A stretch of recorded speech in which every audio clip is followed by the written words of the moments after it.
The word friend is so unfamiliar. There is no real friendship in the Abyss. I would love to call someone my friend. I'm your friend. We have so much in common, Arishale. I've spent my entire life in seclusion, have never had anyone to call a friend either. Not a single soul. I don't want to be her friend. Okay, hopefully in this video, we'll do stuff. Hopefully. Oh dear. We'll find some. Like I said, we'll check in on Lamb.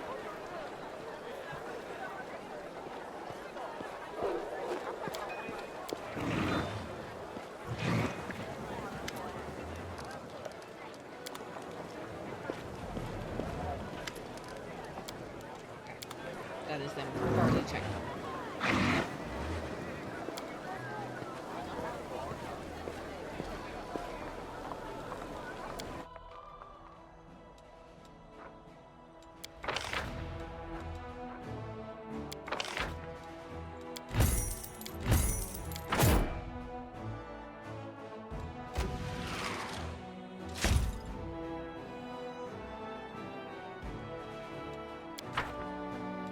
I suppose we could still.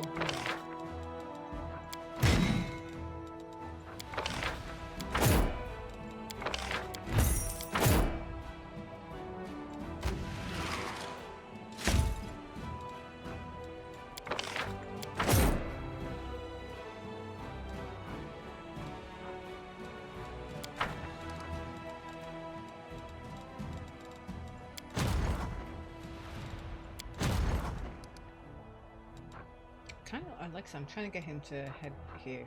Oops, that's not what I wanted.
We're all congregating over here.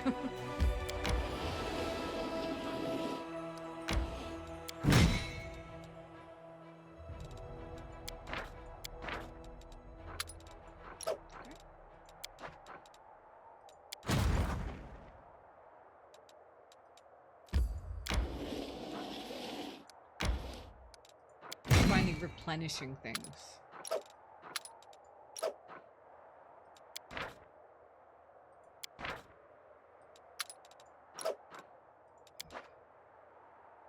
So that is my stone army.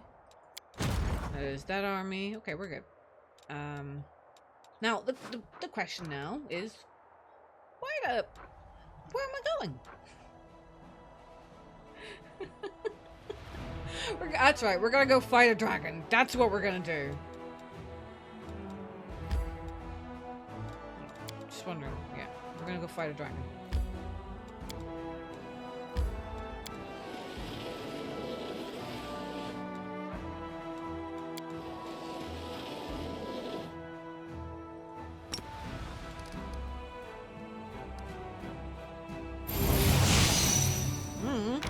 I might as well use it. Oh, I need... Okay.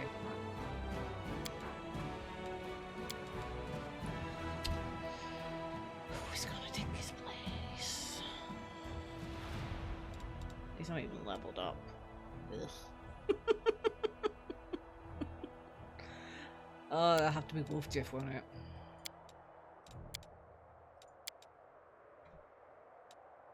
Ugh. let's level him up first.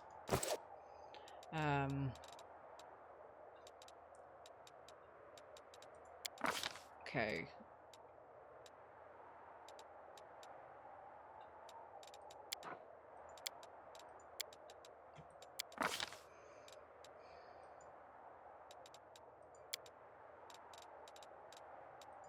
Suppose. To be honest, in all fairness, the character can make an attack of opportunity against an opponent.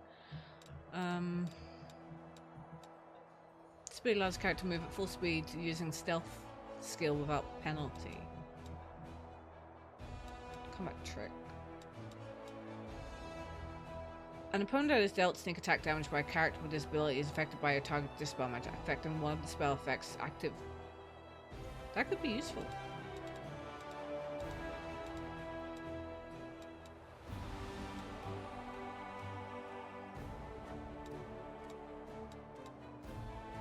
Ooh, uncanny dodge. Oh, we can't use that. Oh. Okay. Then I'm thinking... Oh wait, no. It's really weird that it's giving me, but at the same time... Familiar? Oh wait, he can have a familiar. Rogue with this talent gains familiar as a familiar option of a wizard's arcane bond.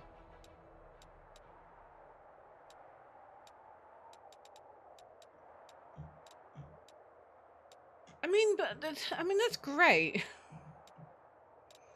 And it is great, but it's not really going to do much for me, is it?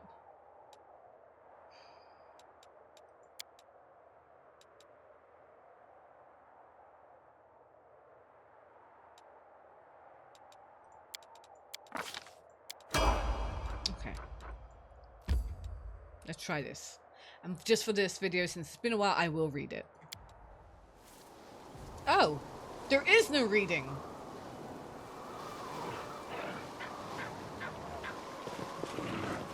Our path leads on.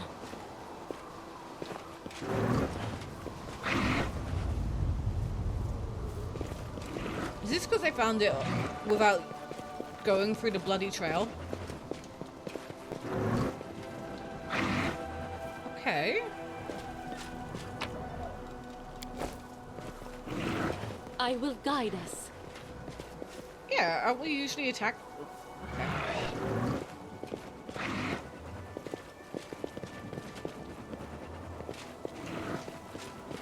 I'm a little confused right now. I take it I need to go to the bloody trail.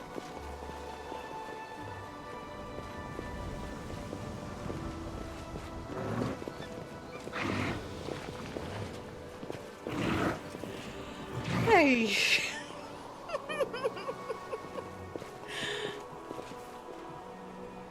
We will explore it anyway, because, you know...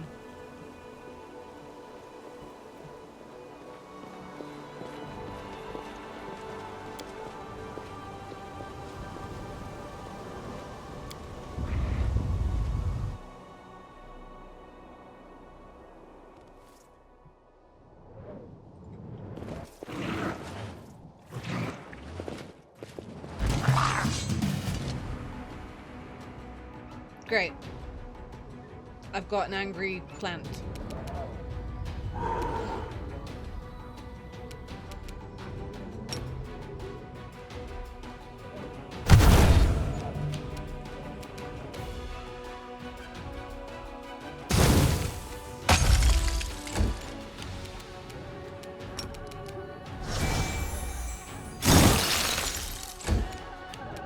Desna, guide my hand! How many angry plants is there?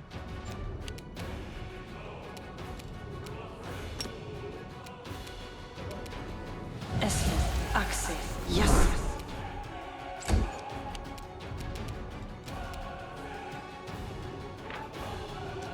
Evil plants, so... Ona, Adayana. Simply business. No.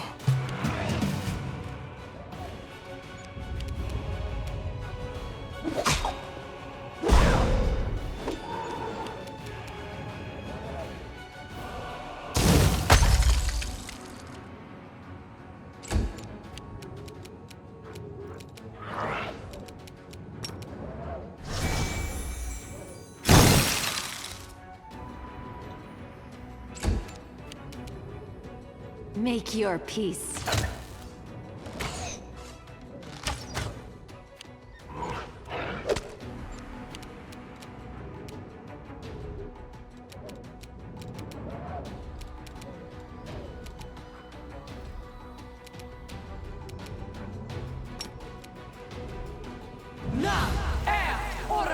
Not for you. Of course it's porn. Of course it's me.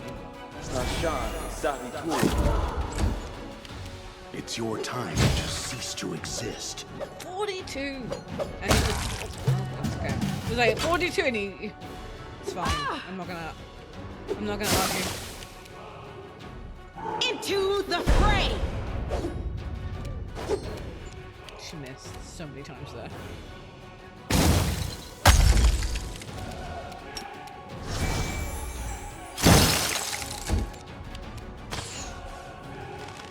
Stop missing!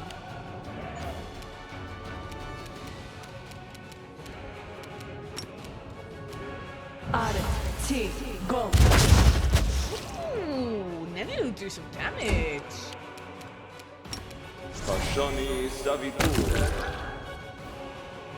Okay. Is there more plants? There must be.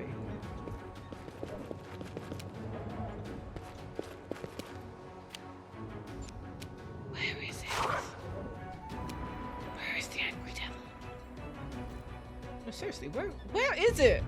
Is it hiding? I suppose while we're here. Aborane Center.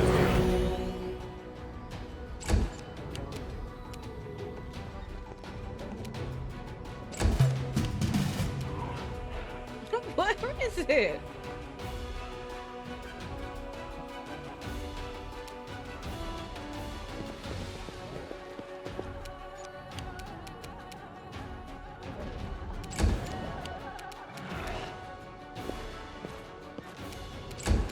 All right, where?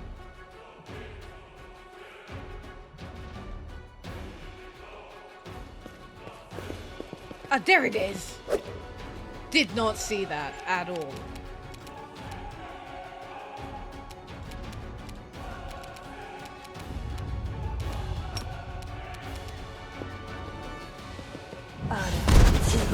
Go!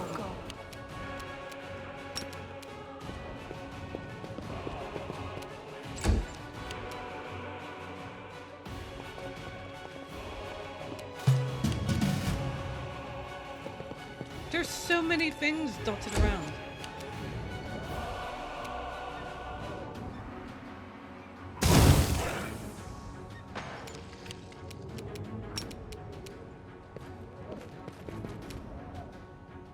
Okay. I will resist!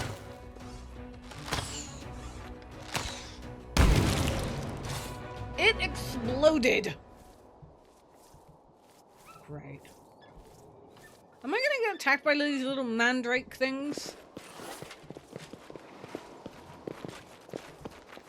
Can't actually go any further. Okay, I'm guessing I'm Without here a doubt. way too freaking.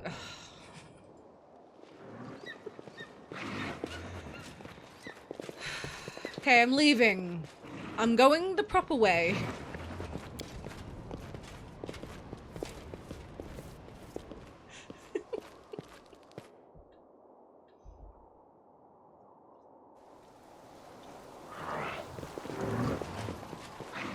Can I put like a wee couple of cushions here? Just to save me from falling on my butt?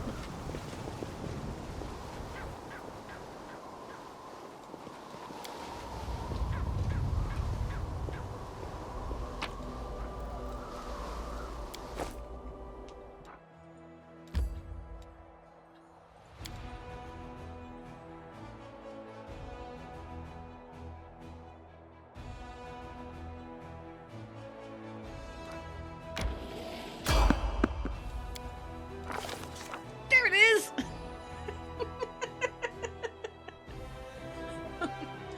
commander and her followers are traversing the mountains trying to track down a female wound worm that has lately been wreaking havoc upon Dresden. The dwarf leading the party approaches the edge of the cliff and points down to the ruins of a tower built upon a rock 300 feet below. Its very existence raises a number of questions. Who would dare build a tower here, so close to the demons, and why would they erect it here at the bottom of a canyon? An expert analyst of the tower structure provides the answer. Numerous features in its design indicate that the building dates back to the golden age of the Byzantine Empire. It is several times older than the World Wound and was originally constructed on top of the mountain before the cataclysm changed everything.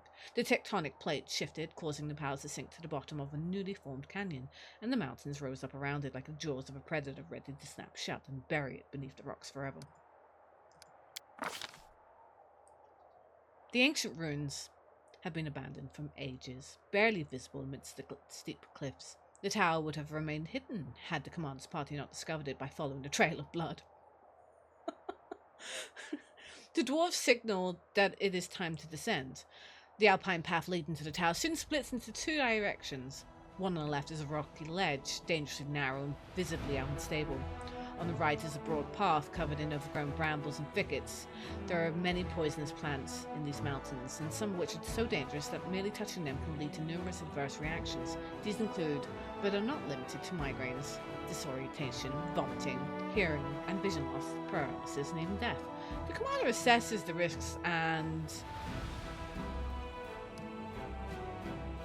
chooses the path overgrown with suspicious bushes to the right. I should be good at nature. The commander decides to take the path to the right, which leads through the thick foliage and overgrown bushes. It is most likely full of dangerous vegetation and possibly even carnivorous plants. These plants are difficult to distinguish from their less hazardous counterparts, and only a skilled botanist or a wild animal native to the area might know which specimens pose no threat to humans and which ones must be avoided at all costs. The commander, orders the most knowledgeable member of the party to lead the way. They will be able to recognize poisonous plants and warn the others, which should be me. Disney. Please don't fail. Titania von Shire II's extensive botanical knowledge allows the party to pass the poisonous bushes without touching the blood-sucking vines that obstruct the path. The path comes down to an abrupt end. A recent rock slide has destroyed the section of the trail, leaving behind only a few footholds for those brave enough to attempt crossing. The commander's allies hastily tie themselves together with a rope, hoping to prevent a fall if anyone loses their footing. The dwarf silently indicates his mountaineering equipment. If they choose to climb down the mountain cliff, they will be able to get back onto the path and avoid dangers ahead. The commander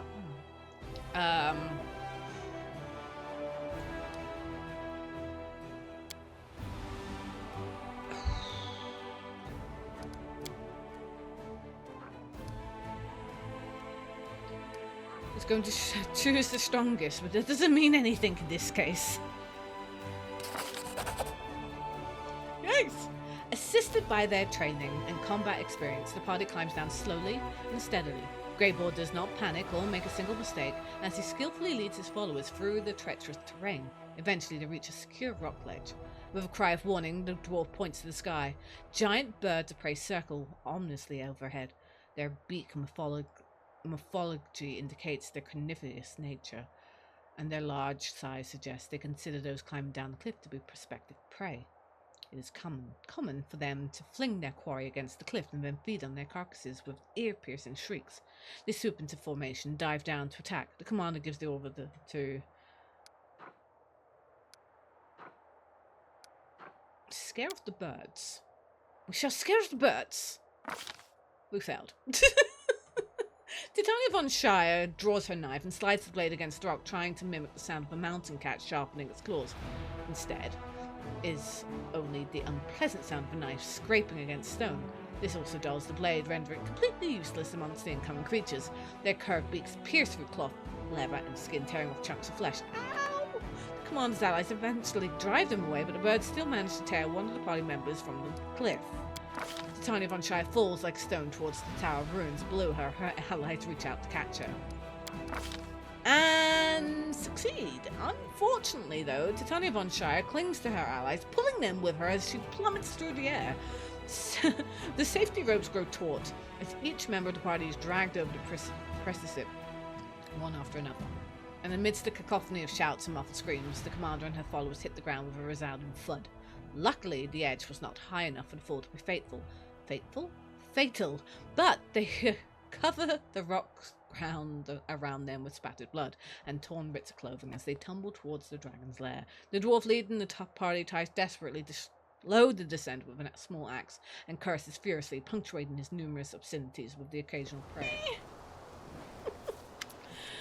You tumble down the rocks towards the dragon amidst a cloud of dust, cascading stones. Your breakneck descent attracts the attention of both the dragon and her prey, an elderly elf who appears to be her latest victim. Greybolt groans as he picks himself up off the stone floor, a dour expression on his face. Well, this is a real mess. The Emperor doesn't favor us today. You again, come to finish me off. Was this old dotard part of your plan to distract me as well? I will devour you whole, and your deaths will be slow and agonizing, you parasites. To your surprise, you recognize the dragon's captive, Storyteller. He points urgently to the dragon. Kill her! Kill her, and right now! If she starts to breathe fire, everyone around her will burn. But prepare to fight, you monster! The monster lets out a horrendous roar. How dare you injure me! You will pay for the pain you've caused. Hey! I would have liked to have gone down here a little bit more easier, but, you know, it is what it is. Na, Orma. Okay. I just realized Nenio is naked. Which isn't good. The light, take you!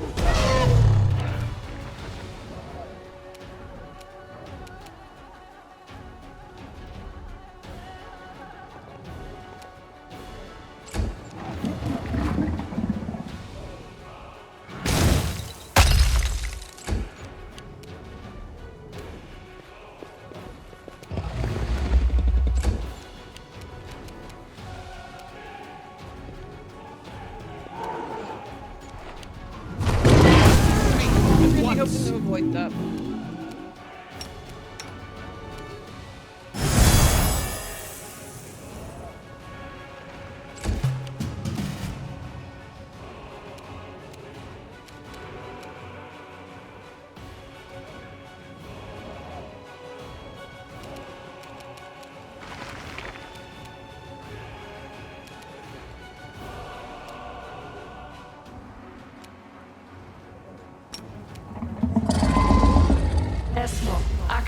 Yes. Great, I got one. Just one. No glory without risk!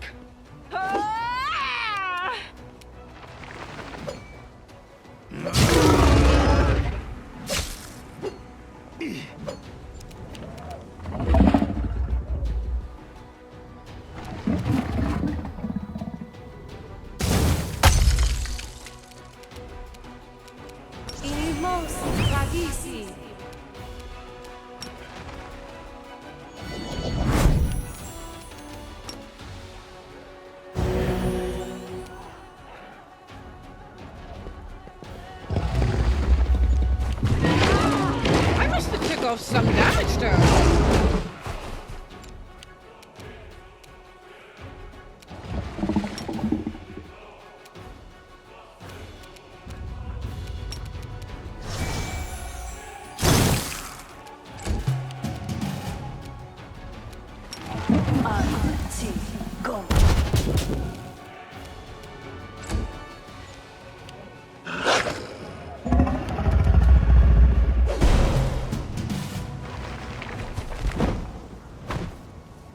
I don't know if I have long to do this. I'm gonna quickly save it.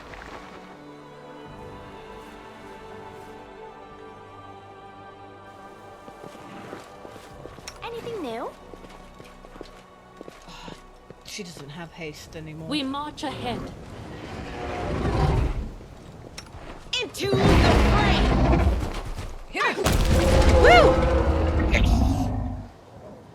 Once I'm finished with you. Oh no, it doesn't matter. Indeed.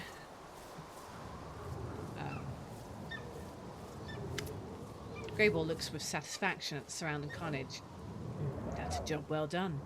You can use our head to decorate your tent. And go back to Dresden. It's been a pleasure working with you. I think we should continue working together. I'm ready to offer you my services. As you can guess, a full contract will be more expensive than a one-time job. I think 12,500 gold would be a fair price. I can afford that. From now on, you no longer need to worry about someone making an attempt on your life. If anyone tries, I'll send them straight to their grave. Nice. I still don't want it. Ooh. Half a pair. Whenever two creatures wearing different halves of this pendant are within 10 stop healing, Sealer! Each gets a circumstance bonus and attack rolls and +2 circumstance. Okay, right.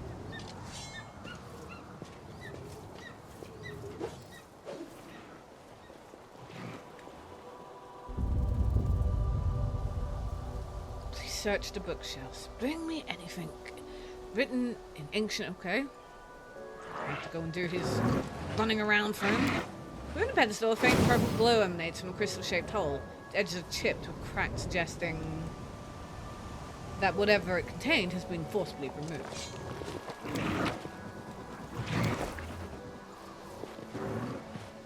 Here, I did your bidding. Have you found what I asked for? Splendid. Let's get out of this place. Well, this smoke makes it difficult for me to move. We'll meet in Dresden. Right, okay, but I now want to look around because things have now started to, make sense. Sort of. Our path leads on. The inscription is written in Elven script. You recognize the word strangers home. I see you and implore Calistria. It appears to be some kind of protective spell against thieves, but has lost its power over years.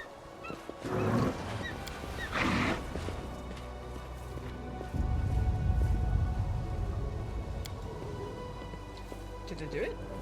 Where are you going? I'm so confused. Where are they going?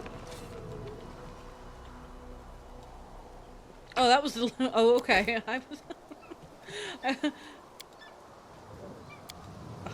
I will guide you.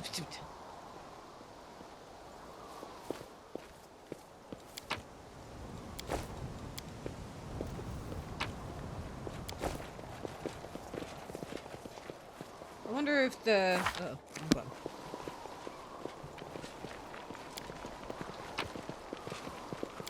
I wonder if the angry plants are still here.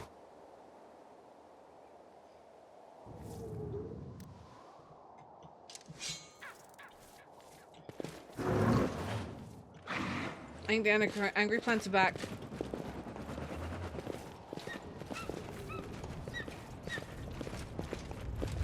No, they're not back. Okay, no angry plants. Ooh, what's this? Lesser kinetic. Ooh, okay.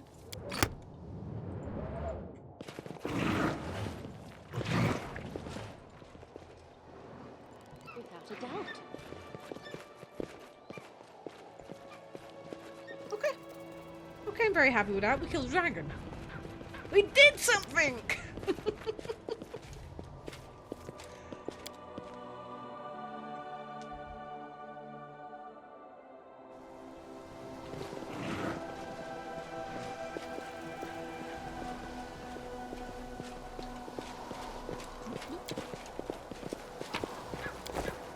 We did a thing! All that loot wasn't there when we first arrived. Okay. Dragon has been sorted. Back to Dresden.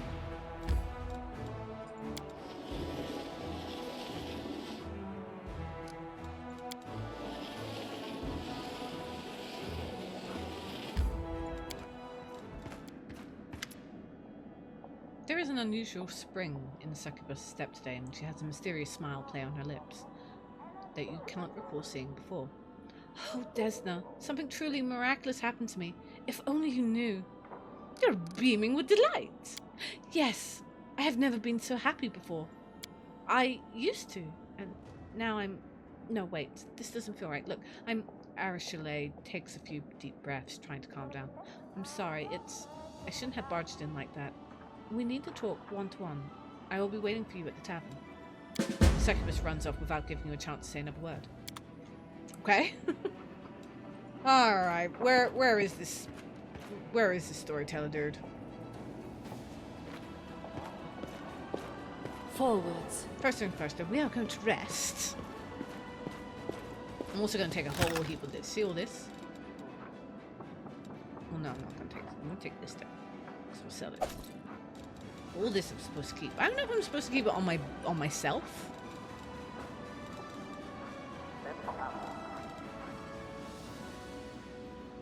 I don't know.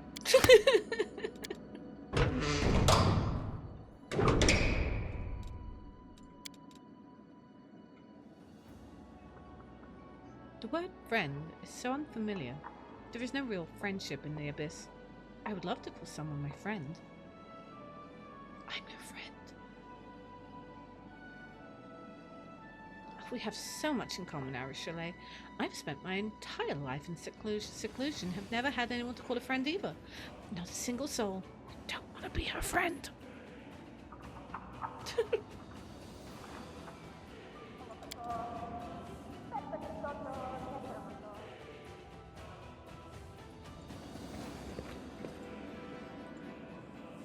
We march ahead. What the hell?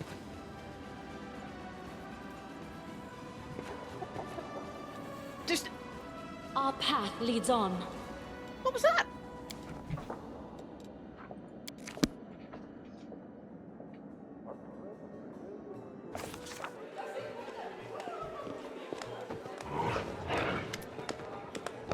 You have never seen Arachile look so happy and inspired. She gives you a wide smile. There you are. I can't wait to share my joy with you. What did you want to tell me? Remember how I told you about Desna leading me into the path of redemption? I was trying to mock her by corrupting the dreams of mortals, and the great dreamer couldn't tolerate that. She ruined my game and made me spend what seemed like a whole eternity in her realm. I had a lot of time to reflect on my past misdeeds, and when the goddess saw that I had repented, she decided to let me go. I still vividly remember her parting words. And what do you dream about? This riddle weighed on my mind for many years. Demons do not dream when they sleep. We don't have dreams at all.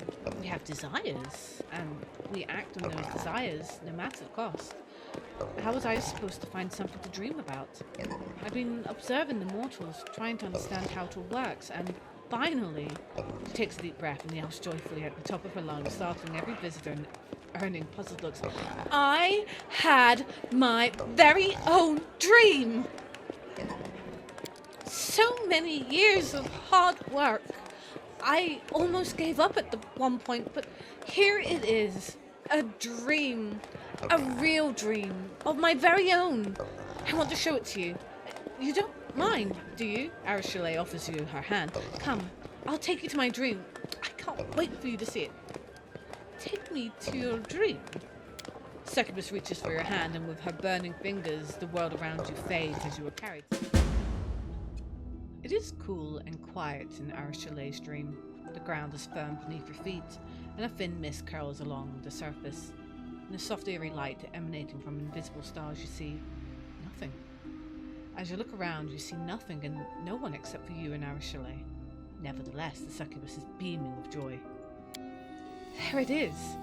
An actual dream. My very first one. Is this what mortals see every night? Does it look like your own dreams? What do you think? Why is this place so empty?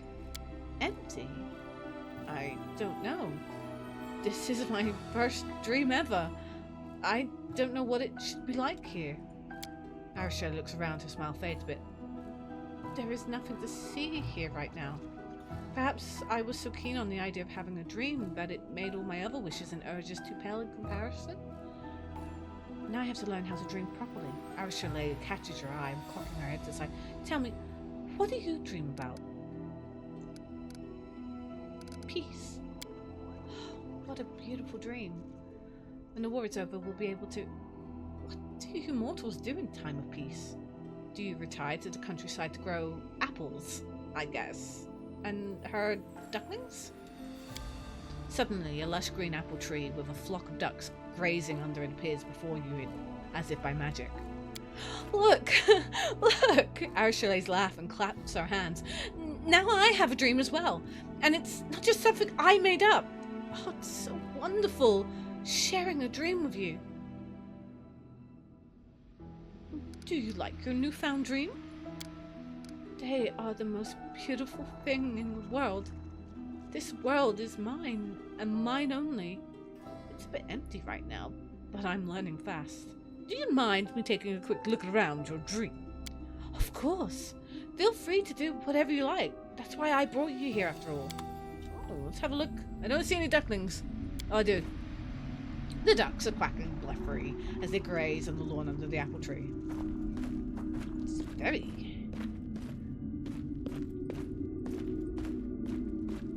I hope this isn't a trick or anything. I hope no one is tricking my little dreamer.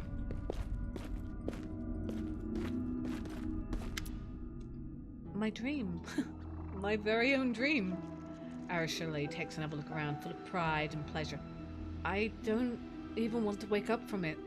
Now I understand why mortals compare all the best things in their lives to dreams. Let's go back to the material plane. Let's go. Arishale touches your hand and the dream world begins to fade away. You open your eyes, and it seems that no time has passed in the real world while you were in Arishale's dream. So, that was my dream. I'm happy I was able to show it to you.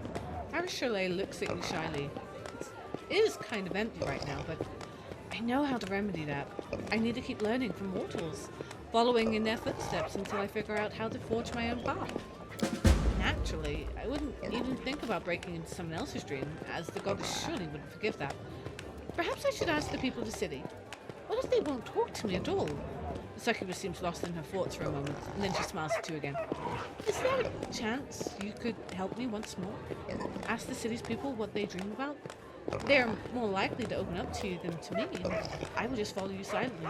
They wouldn't even notice me listening. Okay. That's right, when she died. I saw you disappearing in a kaleidoscope of butterflies. What was that? Desna protects me. Whenever something threatens my life, she teleports me away from danger. I guess the goddess does not want me to die before I fully redeem myself. I do not deserve her kindness. So, we're gonna ask people. Anyone?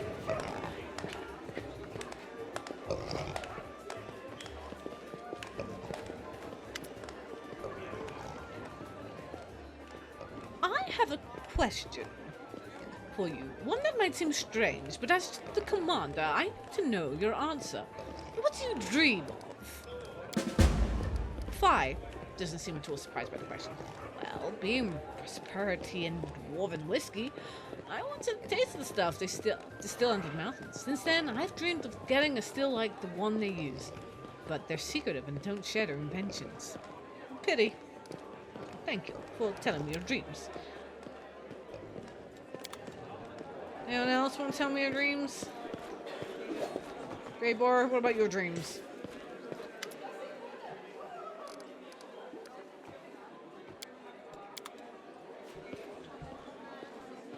Who do I, speak to?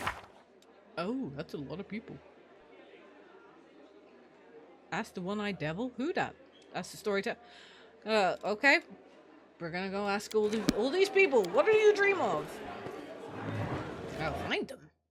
Where are they? I should have, wrote a list myself. Right, I know he was in it. Kaya looks old and shriveled. His grey hair seems to have become even thinner. He looks at you lost and smiles sadly as after him. Yes. I have a question for you. One that might seem strange, but as the commander, I need to know your answer. What do you dream of? Sighing heavily, the old man's gaze looks over your head to the distance. So many young men and women have laid down their lives in this war. They came here young and fearless, just to wind up dead, bringing them all back to life. That's my dream. Listen to an old man. What you're doing is wrong. Right, who else? Right, we can ask those two up there. Progress. Nura. Nura's in... Hiller's in... Okay. Gosh, they're all over the place. Oh wait, the one-eyed devil's there. Let's go find him. I don't even know who this person is. A short, chubby tiefling with golden eye patch spits chewing tobacco between his teeth and takes another pinch from a tobacco box adorned with jewels. Ah, fine day to you there, Commander. Welcome to the One-Eyed Devil's Trading House. The proud man suggests that each word begins with the capital letter and perhaps even continues in capital letters as well. I have a question for you, one that might seem strange, but as your commander, I need to know your answer. What do you dream of? When I get rich, I'll retire. I'll go to Taldor and buy a villa by the sea from some broke noble. Maybe even buy an tile. I'll surround myself with such luxuries that an ancient Taldan emperors will envy me from the afterlife. I'll have a pipe organ in my dining room, and I've played it while I dine. Oh, and harps and bells. I don't know who this is.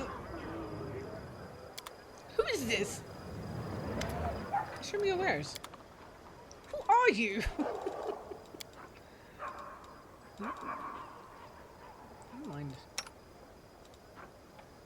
No, it's not that great. It's like, oh, okay, it's not that great. Wait.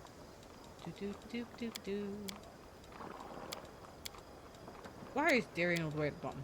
He has... Oh, it's +2. Okay.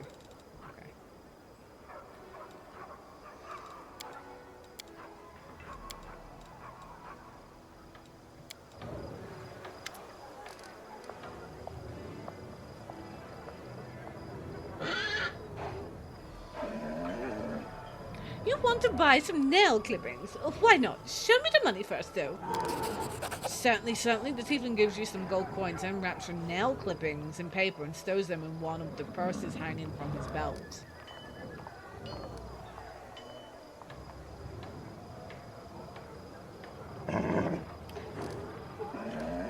Okay, I don't have time for this, but we need to remember him. I'll write this down. Do I have time to write it down? Do this? Okay, I wrote it down. I wrote it down on a piece of paper. So, check the map. In. That's where Hiller is, so... I think that's where Hiller is, isn't Hiller the guy who does the respecs?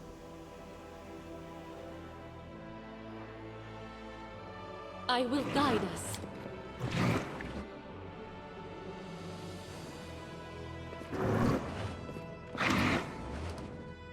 I have a question for you, one that might seem strange, but as the commander I need to know.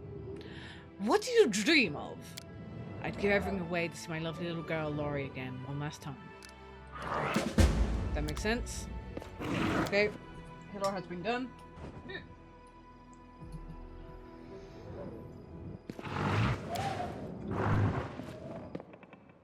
Hogress now.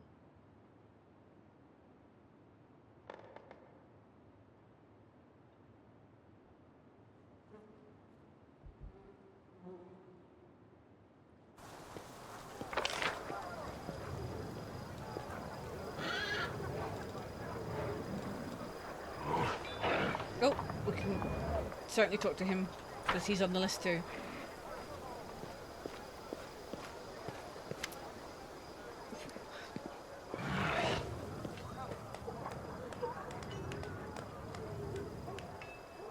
Alright, what do you dream of? You see, Commander, I can't complain about supplies, but it's been many years since I've eaten pumpkin. Have you seen the pumpkins we grow in these parts? So big that children can make them into suits of armor and play fight with sticks. Smell, flavor. I would pay dearly to taste that again. There's been certain internal enemies with the same fervor as Hulbrand. The late prelate was indeed known for his fervor, and as you say, he was harsh in his judgments and hasty in his punishments as he saw it. better for the innocent to die than the enemy to survive. I would go as far as to call his views heretical. If that were true, the goddess would have revoked her blessing from him, but still, it is unbefitting servant of the Mode to adhere to the letter of the law so stringently. Mode is a goddess of good, and even her inquisitor should be guided by love for his fellow beings. As for me, I am a guardian, not an inquisitor. My task is to maintain order, to protect and defend. I hope you find my answer satisfactory. Yes. Okay. So that's looking for prison. There's the prison. So might as well head towards the prison. We'll go see Nora. We haven't seen Nora in a long time anyway. Maybe she's repented. Maybe she would like to get out of her cell. I don't think I'm letting her out there.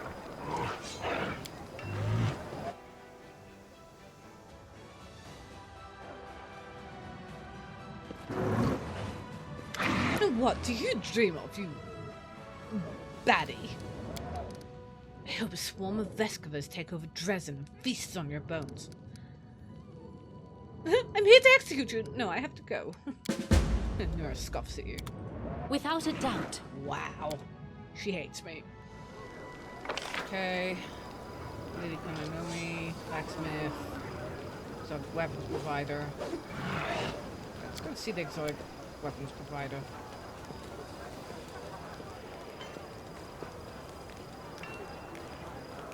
And then we're going to see these two, because these two are on the list.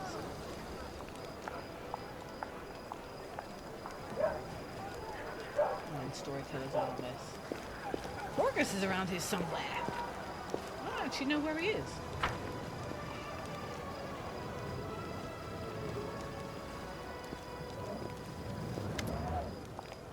Oh, it's got a little something for me. Like Condra, Wilson produced a very large purse from somewhere under ship. The lads decided to chip in. You've been taking care of us for months, so we decided to take care of you. Please take this gift. Get yourself a magic ring or a new helmet. We'll be very happy. Aww. Aww. Okay. I'll definitely spend it.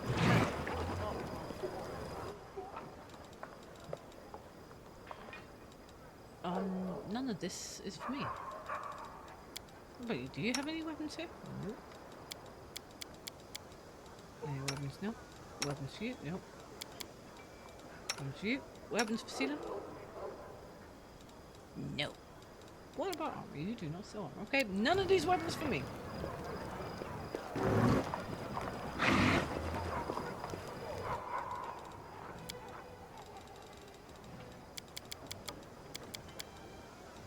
Sheeta does have a divine protector shield.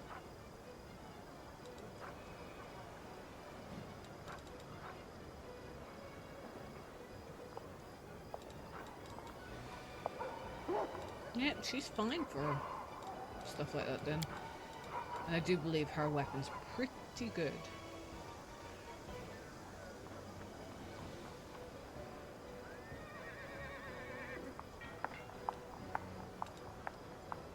Okay. Anyway. I haven't found your guy yet. Hogris.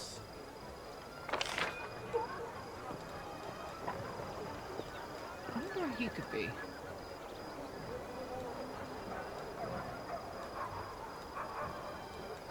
I don't know where he could be.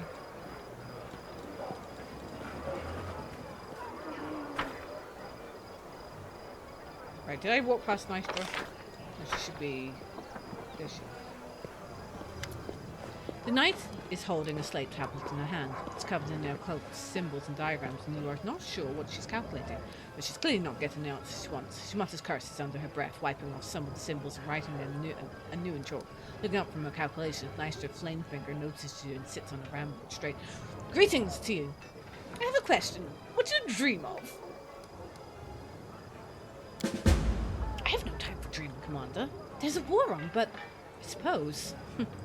The woman pensively tapped it in. Several experiments I have always wanted to conduct on plants from the first world. I have heard that they possess unusual properties, but obtaining such plants is difficult, as you can imagine. I understand it. Meow meow. Meow meow. Okay.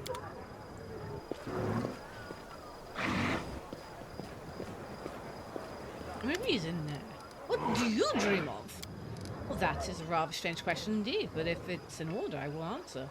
There is a saying, one can't win a war and keep their gloves white, yes?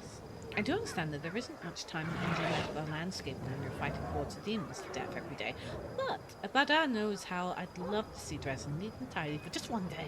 No missing cobbles in the streets, everything sparkling clean, flower beds blooming, all the lawn trimmed, glory and order instead of all this filth.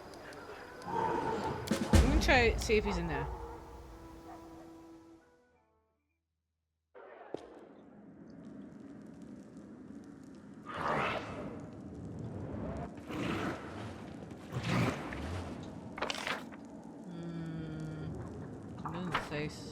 Say so.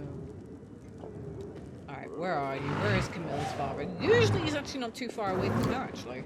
Just thinking.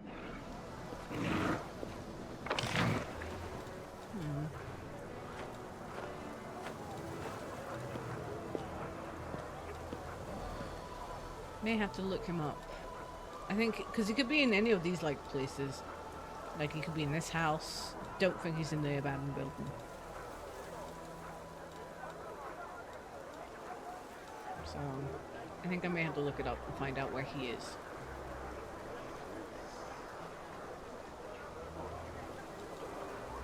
I suspect he's in this house, in all honesty. Like I say, he's never usually too far away from Camellia. The blind elf whispers something under his breath. Hearing your steps, he turns to you slowly. Greetings, Titania von Shire. Have you brought me a new story? I have a question for you. What do you dream of? Oh, I haven't been surprised by a strange question for a long time. Especially not when beside you I hear the weightless tread of a succubus who has stepped into the path of redemption. No, she wants to know more about mortals and their dreams. Perhaps my dream will disappoint you, child, and I still will answer. I have to admit, I suffer from insomnia.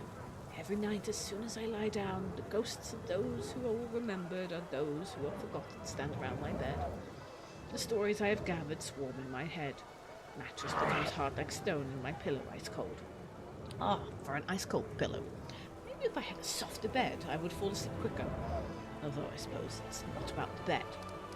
I want to discuss our encounter in the dragon's lair. I am sure you do. You're wondering how I ended up there and why I wasn't killed, am I right? Why did you go to the tower? I have been looking for a certain tower for several years now, and in this place I have a strange feeling of recognition. It seems that the tower once belonged to me a long time ago. Knowing my habits, I assumed that most of the records or some items that could answer the questions about my past may have remained in my home. Unfortunately, I realized too late that the tower was now the lair of a monster. How comes the dragon didn't eat you? Despite their beastly tempers, dragons are clever creatures, but their way of life does not lend itself to civilized conversation. Which is why they do sometimes enjoy a good chat, and even more, a good story. That was what saved me. I had to share a few of my stories with the dragon, hoping to win her over, or at least distract her. Did you find anything of value in the tower? The storyteller nods politely. Yes, thanks to you. The dragon didn't have time to burn everything. I found the memories of my previous life, which I had forgotten long ago.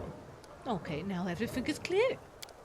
Once again, please accept my gratitude for the miraculous rescue. I hope never again to have cause to meet a creature as voracious as a dragon. I found it in the molten scar. The storyteller cringes and puts his hand on the blood-stained page. His face contorts into a painful grimace, his voice trembling with terror. No! He is here again! That terrible, grating voice! The horrid semblance of face, the monstrous appearance, the myriad insects forming a body with 2 arms and 2 legs. He touches me, and the disgusting creature attacks my flesh, covering me. They are eating me. They are hungry, and will devour everything except my eyes and tongue, so that I can see this damn page, so that I can translate the words written in ancient, long-forgotten elven language. And I translate. It hurts so much. I tried to lie to him. I changed the translation, but he saw through my lie. He got angry, and now I'm not lying. I'm not. He takes one of his insects from my face and squishes it with his fingers over the inkwell, and then he dips the quill in it and writes with my blood right over the ruins, and I continue to dictate. Calistria, when will this be over? Let me die! Xanfer, let me die! The storyteller jerks his hand, terrified. Oh, gods. Such horrible torture. This poor man was tortured to decrypt my notes. He was so tormented that his suffering became thick like molasses. My mind is drowning on it. My own memories are hidden by these images of horror. I can try to get through to them, but I will need your help. Tell me everything you've seen and heard, and I will try to lean on your words to use them as a light in the darkness of my forgotten past. The story takes the blood-stained page carefully as though handling a dangerous insect. I see a magic shape. There is force pulsating in the center. You've seen the ritual. Tell me, what was its central point, its magic knot?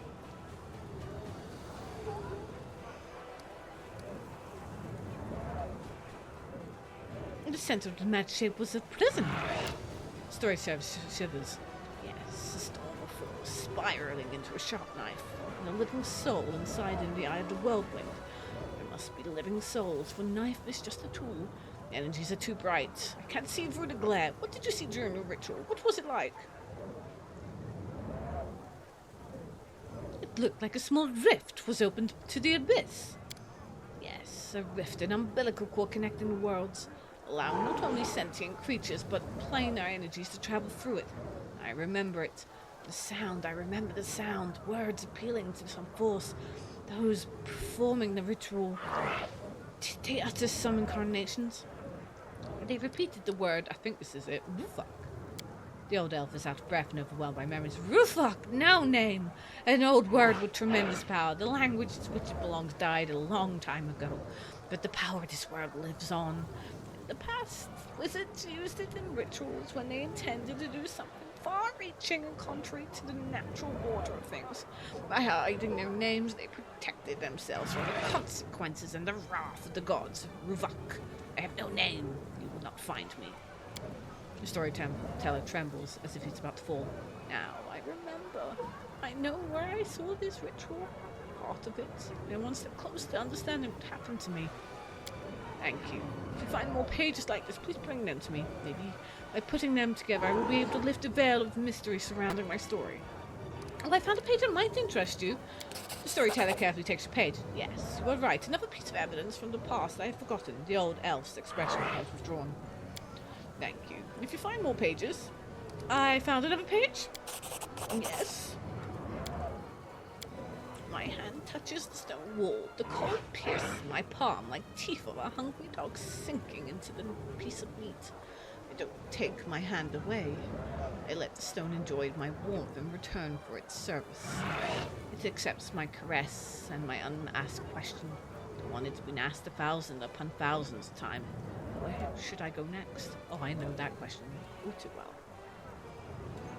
Behind me, I hear the loud stomping of minotaurs that guard this godforsaken place.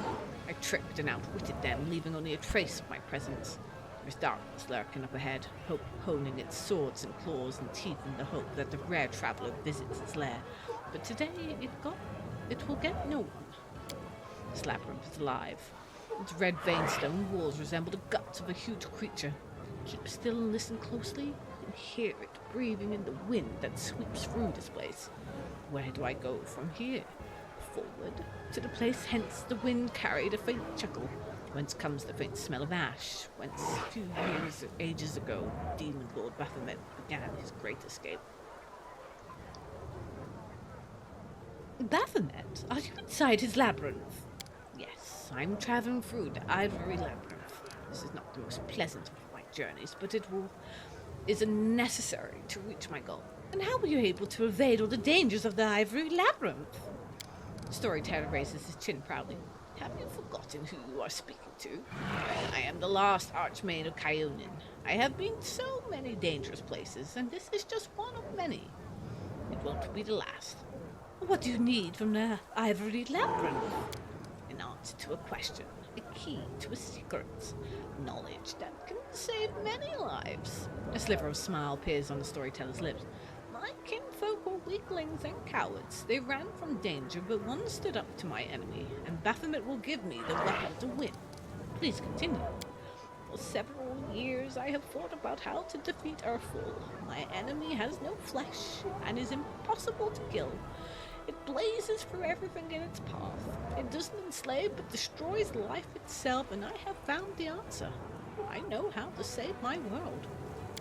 Earthfall came to destroy the Galorian. Its strike was brutal, and my world barely withstood it. But what if Earthfall was resisted by not one world, but several worlds at once? What if Heaven or Elysium would come to help the dying Galorian? If I manage to merge my world with another, meld them together, the power of disaster will weaken the denizens of Galorian will be able to temporarily take shelter in the adjacent plane. Civilizations will not die. Our culture will continue to exist, and we will not be forgotten.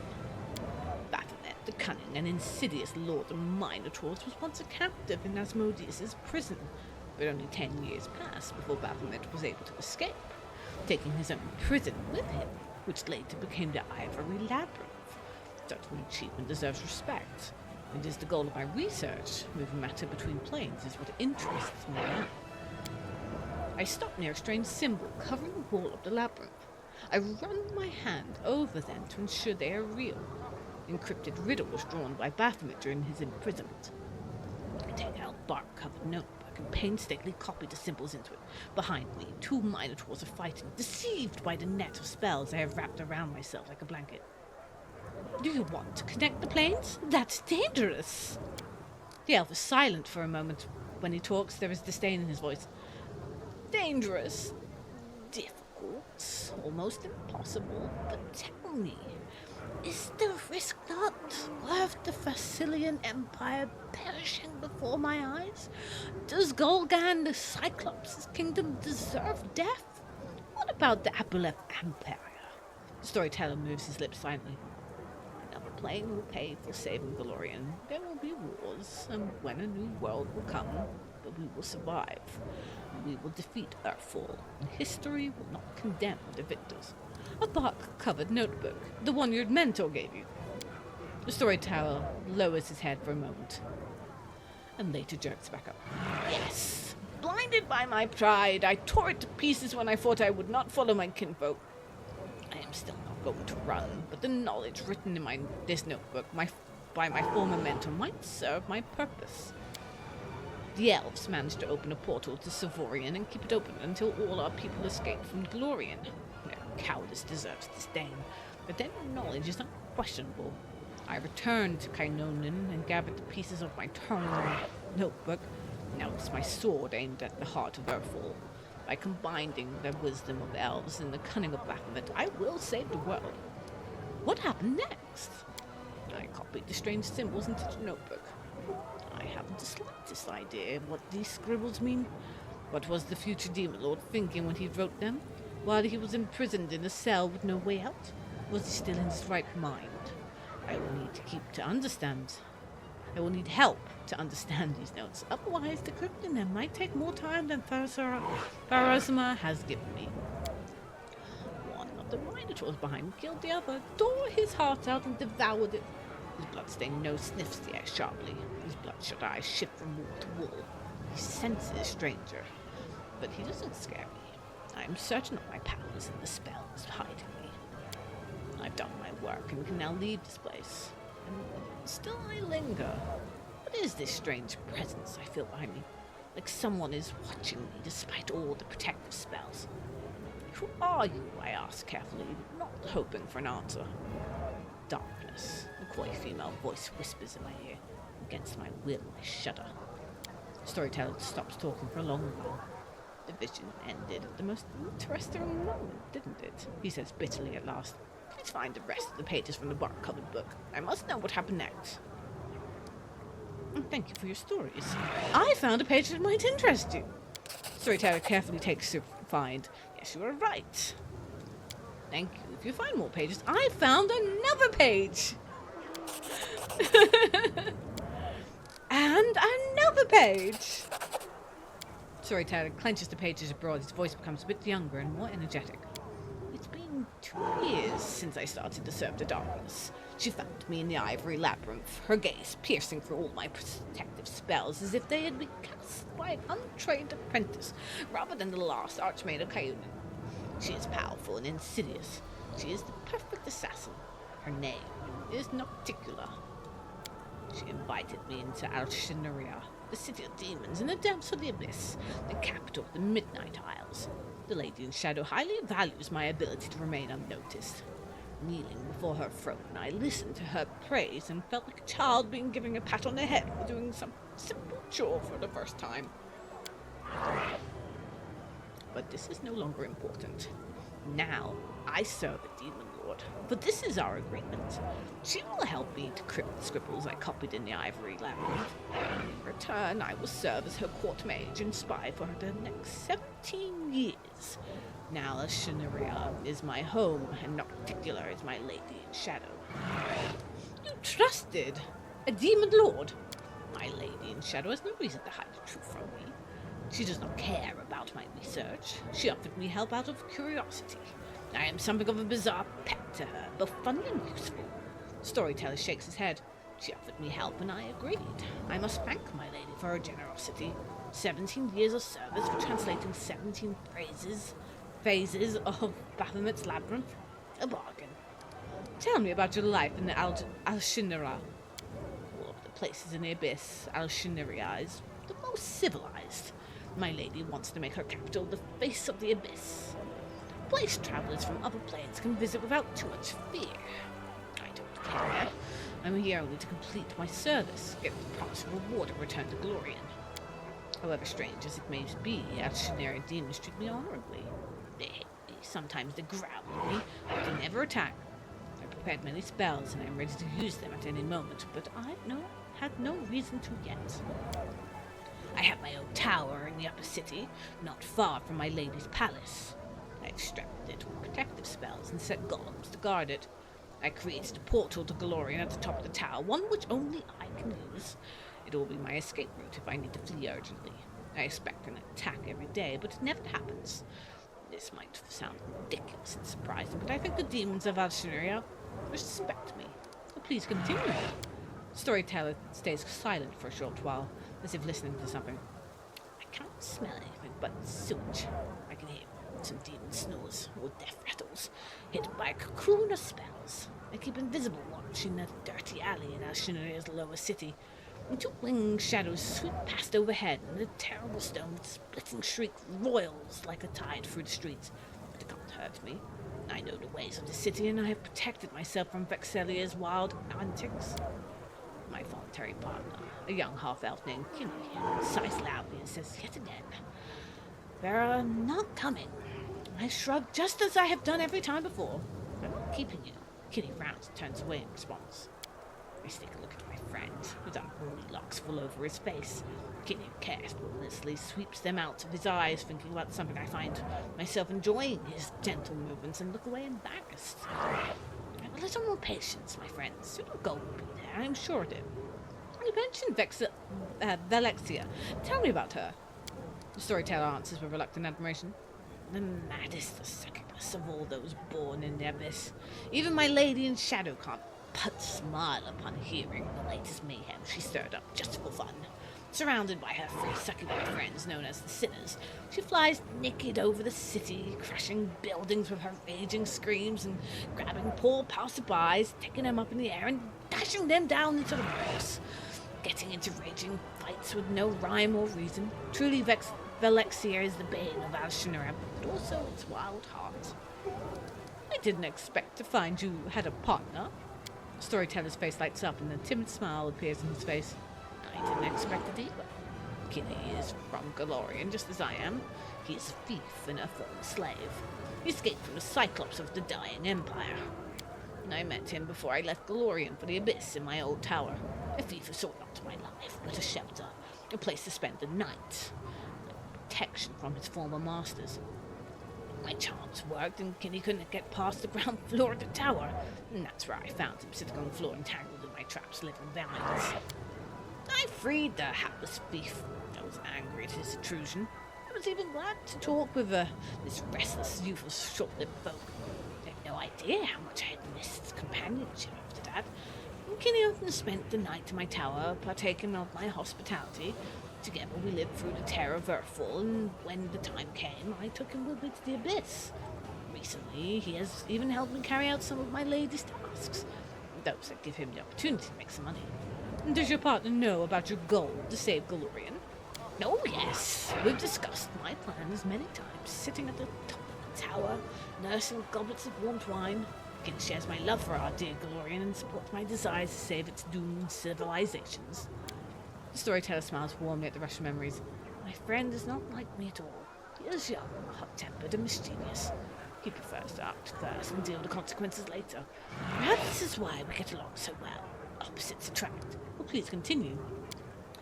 Finally, my patience is rewarded, and I see a slouching demon in rags. So pathetic that even the demon gods of Alshanora would not lay a hand on him out of disgust. My spell enhanced vision can't be fooled. I see Incubus Sephorian, the ruler of Ashanora, who only answers to the Lady's shadow herself. Passing a step away from me, Zephorian stumbles and falls into a puddle of sewage, rousing disdain chuckles from a few witnesses. But I won't be fooled by this game. Instead, I concentrate, becoming even more focused. My lord, I've discovered this crystal of unknown power on one of the Midnight Isles. Have a look. A hand holding a heart-sized crystal burning with purple flame emerges from under the rags. The Incubus' hand is shaking, the skin on his palm slightly smoldering from touching the crystal. The demon's reflection in the puddle of sewage ripples and changes. I don't hear Zephorian talking to his mysterious lord. The Incubus hides the purple crystal back under in the rags. As you wish, my lord. No, Nocticular knows nothing but these crystals. I am sure. Of course, Lord Suckman Benoff. Nevertheless, I have no desire to stand in the way of the demon lord. I know this dude! I turn around. You see, Kinley. We were able to get evidence of Zephorian's treason. I was right, but My friend is nowhere to be seen. it's Soko Benoff. The storyteller cringes at Disgusting demon lord. Champion of meanness, debauchery, visionless, breaker of taboos. He's Nocticula's brother and former lover. Out of jealousy, he tried to vain to kill my lady, but he remained alive after the attempt. He's driven by fear, shame, and hatred towards his powerful sister. Please continue. I'm standing on top of my tower. There is a goblet of warmed wine in my hand. Nocticula was pleased with my raid. Oh no, she won't kill Zephorian on the spot. My lady's punishments are much more sophisticated. Banishing, demotion, even transformation into a pathetic creature of the Incubus was masquerading as. Nocticula has a lot of choices. I don't care, I've done my part. I sip from my goblet and turn to my friend, and without saying a word, Kinney takes out a rag from under his shirt and shows me the purple crystal wrapped in it. I chuckle. That's where my friend went at the end of the raid.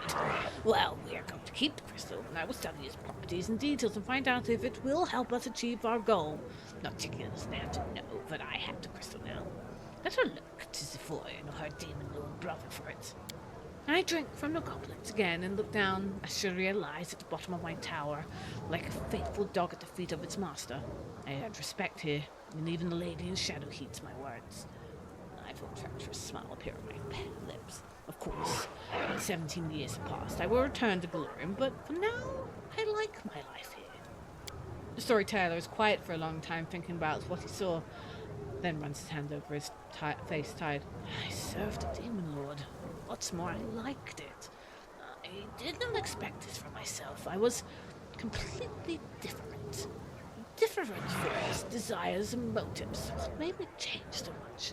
I don't know. Thank you for the stories. Okay, that is... Like I said, we need to go find Hogwarts. Like I said, I'm gonna have a look in this house. If he's not in there, then I will Google it. I kind of wanted to get all the dreams done and concluded, so we're gonna get all the dreams. We're gonna find Hogwarts. If I can't find him,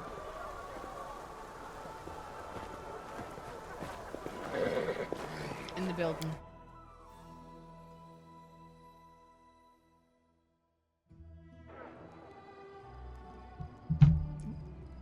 maybe he's not in here.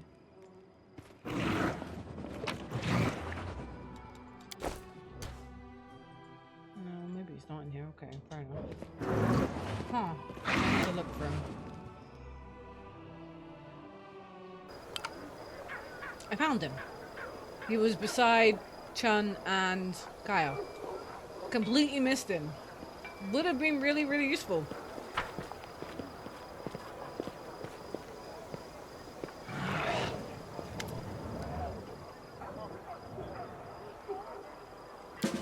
So, I am well past my prime. I've seen far too much death to be afraid of dying myself, but I don't want to get old. However, if one has enough money, one can bribe time itself. Take Queen Galfrey. I wish I could afford the magic potion she's be using to stay through. Wait, is she, like, Our path taking leads on. potions to make herself look young? Cheeky. Okay, we can go back in, talk to Erebeth. And that is everyone. And then quickly run back and talk to our dearly beloved Succubus. Because this video has gone on long enough.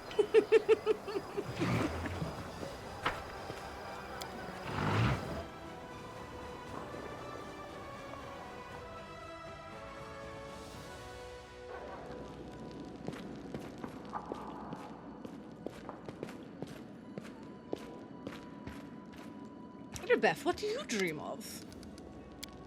I don't keep secrets from you, Commander. I used to think claiming Dresden was a hopeless dream, but now thanks to you, even winning this war seems possible. Still, the victory in our common cause, the dream of entire Crusade forces, my personal dream is more modest, putting an end to Baphomet's Templars once and for all, to prevent them from invading our ranks and poisoning the minds of our warriors with their deceit. Armament is another thing we'd do well to pursue. Our armor falls into disrepair at an alarming rate, and our warriors' blades are barely sharp enough to pierce the skin of the weakest demons. I understand that Mendev's coffers aren't bottomless, but if we can't order ready-made weapons, I'd be glad to get half a ton of cold iron. Wait, are we still dreaming? A ton of mantine, then or two, or that would be enough for... The paladin is busy doing the calculations. The Templars, the weapons adamant, so many wishes at once. I have taken care of the dragon that was attacking our patrol. That's one less problem to contend with. Now we can take extra lookouts of dragon duty and reassign them to more useful tasks. Excellent work, Commander. And then, what do you dream of? What else would I desire when I have my Beth? Anivia thinks for a moment, smiling, then looks over your shoulder and gives a cheeky wink. Arishale, quit hiding. You put the Commander up to this, didn't you? Feeling shy, are we? Fine. I'll act like I never saw you. So, Commander, there was no place to be thinking about wants, needs, yes, not desires, but when the war's over, you mean, then we'll have a chance to think about something other than just surviving, to learn something other than fighting. You know, when I was really little, I would always hang around the kitchen whenever the cook was getting fresh bread out of the oven. Big steaming loaves that smelled so good. Maybe it's stupid, but I think keep thinking that when the war's over, I'm going to build a big stone oven in my house and learn how to bake bread just like that. Oh, that would be awesome. All right, well, watch yourself now. So, now that I've done that, okay. Hold on. Companion. Stolen more than nothing. Opinions waking.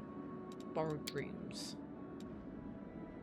When people recount their dreams, Arishale listened closely and drew her conclusion. How does this affect her dream? It might be quite interesting. So off to see I will her guide dreams. us.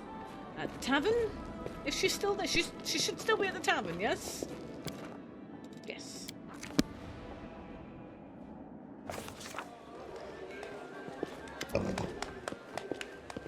Arishale is observing the tavern's visitors inquisitively from the table at the farthest corner. Mortals, they still have so much to learn. I asked some of the city's people about their dreams. Is this enough for you? Yes, you can't imagine how many new dreams I have in there now. Let's go. I want to show you everything I've got. Arishale's dream is no longer empty. You arrive to discover an avalanche of voices, scents, and images. The smell of Anivia's fresh bread entwines with the stench of the Templar's fresh blood from her wife's dream. The bells and harp string produce the sweet melodies of the one-eyed devils wished for. The storyteller's luxurious bed makes your eyelids heavy. and the trimmed lawn on which it stands would have filled Arano's heart with utter joy. Do you see how many different things are in here? Now I too can dream like any mortals. But none of these dreams are your own. What's the point in collecting other people's reveries? No need to be so harsh. It's my first dream ever. It's a miracle I'm able to have one at all. I would have never collected all these dreams without you. Would you like to take a closer look? Feel free to explore my dreams, and do tell me if they look like the things mortals dream about. Maybe it will give me some hints on how to make them better. Okay, we're gonna have a nosy at her dreams. An entangled gust of wind ruffles the mysterious plant of the realm of Fae. Without a doubt. The pavement is not merely swept clean, it's thoroughly washed with soap. The lawn is trimmed so neatly that not a single blade of grass sticks out. The soft bed is so tempting. It's tempting you to have a little rest. The musical instruments look like they're ready to start playing all by themselves. There is a dude here. Ravenous grey to shadow. Who is Laurie? Daddy, I'm here. I'm alive. Oh, that's you. Oh, now that one gorgeous pumpkin. Okay, so that's everyone's dreams. But who is this dude?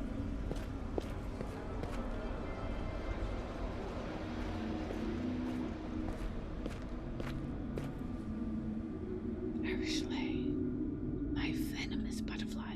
Wait! Be careful, Titania von Shire. Where are you, my darling? We used to be so happy as... Let me have a taste of your sweet venom one last time. You open your eyes to find Arashilly looking at you, wide-eyed. The demon is breathing heavily, droplets of sweat glitter on her pale face. She does not notice right away that she is squeezing your palm with her delicate, burning fingers, but when she does, she turns red and jerks her hand back instantly. I'm sorry. You weren't supposed to see that. I didn't want you to. I didn't even want to see that myself. Who was that? An old friend from days long gone. That shadowy. I wanted to erase him from my memory once and for all. And that nickname he gave me, the Venomous Butterfly, was the last thing I ever wanted to hear again. I tried to forget about it all, that I almost succeeded. Now he's haunting my newfound dreams. Why? Everything was going so well. Arashilly shakes her head. This is supposed to be what mortals call nightmares, right? I guess this is another confirmation that I am now fully exploring the dream world. Will I be brave enough to enter it again, knowing that he's waiting for me there? There are so many things I still have to learn. Mortals usually find ways to deal with their nightmares, and so will I.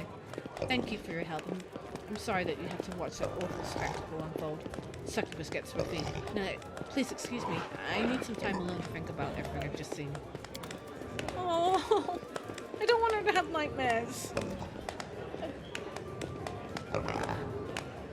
I'm really, really, really invested in her story. I am. I have to admit, I am invested in the story.